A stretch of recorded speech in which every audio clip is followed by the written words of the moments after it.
C'est vous, Aurélie, qui êtes retournée vers Fabio? Parce que normalement, là, votre mission s'arrêtait. Donc, Ouais, c'est ça. pourquoi être revenue vers lui? Alors, je suis revenue vers lui. Alors, petite parenthèse, il faut savoir que normalement, Fabio, il ne devait pas être au crématorium de là où s'est passée la cérémonie de ma sœur. Il était là en remplacement. Vous êtes en train de me dire qu'il y a une histoire de destin. Oui. Très bien. Et, et donc, pourquoi le recontacter? Parce qu'en fait, le texte qu'il a lu, Le Papillon, maman a vraiment adoré. Et en fait, elle voulait avoir le texte. Alors, est-ce qu'à un moment, il ne doit pas être si compliqué à retrouver sur Internet? Parce que là, je pense que vous dites la même chose que moi, tous les deux. Est-ce que vous vous foutez de nous? Non, franchement, non.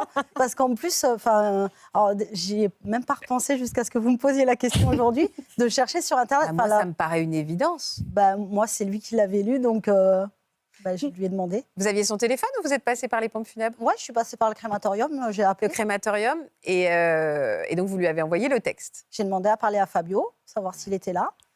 Et je lui ai dit que maman avait aimé ce texte-là. Est-ce qu'il était possible de l'avoir? Donc, vous l'avez envoyé par mail? Non, j'ai dû demander à sa maman, du coup, comme c'est Aurélie qui demandait le texte, il faudrait son numéro pour que je lui envoie sur son... Bien évidemment, et puis ça serait encore mieux de lui donner en papier.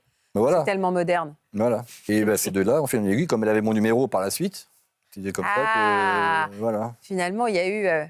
Oui, après, dès lors où il me demande mon numéro de téléphone personnel, il m'a demandé très rapidement si je voulais aller boire un café avec lui, ne serait-ce que pour parler de tout, de rien aussi. Je vous trouve mignonne, faussement naïve, parce que dès que vous parlez de lui, vous souriez dès la première fois, puis vous me dites non, pas du tout, mais absolument pas. Mais Faustine, c'est Vendredette. Vous êtes donné rendez-vous pour ce café? On est allé dans un restaurant. Ouais. Et voilà, on a fait un petit truc dînatoire. Ah, donc c'était pas un café, c'était un dîner? Là-bas, c'était un café, mais ça s'est transformé en dîner. Parce que quand vous l'avez vu arriver, qu'est-ce que vous avez ressenti quand vous l'avez vu pour la première fois hors contexte? Ah, j'ai trouvé très beau. Ah oui, là, il vous a plu. Oui. Et est-ce que elle vous a plu aussi? Ah bah oui. Donc là, vous êtes découvert des points communs? Oui. Oui. Vous en étiez où? Je ne vous ai même pas demandé, vous en étiez où de votre vie sentimentale, vous? Moi, c'était très compliqué puisque je sortais d'une histoire très compliquée, très difficile. Vous étiez prête à vous réengager? Franchement, non. Je voulais rester seule. Puis je venais de perdre Marine, donc je ne voulais plus d'homme dans ma vie.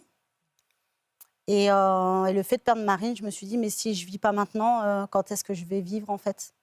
Qu'est-ce qui peut m'arriver de pire?